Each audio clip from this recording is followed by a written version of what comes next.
শত সংকট, শত সংশয়, জয়ের হাতছানি কিংবা পরাজয়ের গ্লানি, সবসময় সব মুহূর্তে পাশে ছিল একতাই এই সারা বাংলাদেশ। বড় কোনো টুর্নামেন্ট মানে নতুন জার্সি, আর তা ঘিরে ভক্ত সমর্থকদের উত্তেজনা থাকে যেন আকাশ ছোঁয়া। শেষবার যখন বাংলাদেশ 2017 সালে চ্যাম্পিয়ন্স ট্রফিতে সেমিফাইনালে খেলেছিল, তখনও নতুন জার্সি নিয়েছিল আলোচনার ঝড়। কোটি মানুষের আস্থার ভালোবাসায় 11 বারের মতো দেশের 1 নম্বর রেফ্রিজারেটর ব্র্যান্ড ওয়ালটন। দীর্ঘ 8 বছর পর আবারও সেই মহরণের সময়। এবারও ভক্তদের কৌতূহল ছিল কেমন হবে এবারে জার্সি তা নিয়ে। জল্পনা কল্পনার অবসান ঘটিয়ে রোববার সন্ধ্যায় বিসিবির ভেরিফাইড ফেসবুক পেজে প্রকাশিত ভিডিওতে উন্মোচিত হয় বাংলাদেশ দলের চ্যাম্পিয়ন্স ট্রফির জার্সি।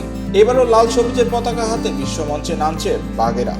বিসিবির ক্রিকেট পরিচালনা বিভাগের প্রধান নাজমুল আবেদিন ফাহিম এই বিষয়ে বলেন, জার্সিটা সবার পছন্দ হলে দলের মনোবলও বেড়ে যায়। এবার জার্সি রঙে পার্থক্য আনা হয়েছে, রক্তাক্ত লাল সঙ্গে গাঢ় সবুজ, উজ্জীবিত করার মতো এক সমন্বয়।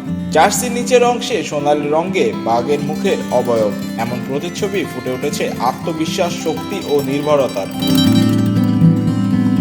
19 ফেব্রুয়ারি থেকে শুরু হবে এবারের আসর। এর আগে সোমবার পাকিস্তানের সায়েন্স দলের সাথে প্রস্তুতি ম্যাচ খেলবে নাজমুল হোসেন শান্তরা। আনুষ্ঠানিকভাবে বাংলাদেশের প্রথম ম্যাচ হবে 20 ফেব্রুয়ারি ভারতের বিপক্ষে। নিউজিল্যান্ডের বিপক্ষে পরের ম্যাচ হবে 24 ফেব্রুয়ারি। 27 ফেব্রুয়ারি স্বাগতিক পাকিস্তানের বিপরীতে মাঠে নামবে বাংলাদেশ।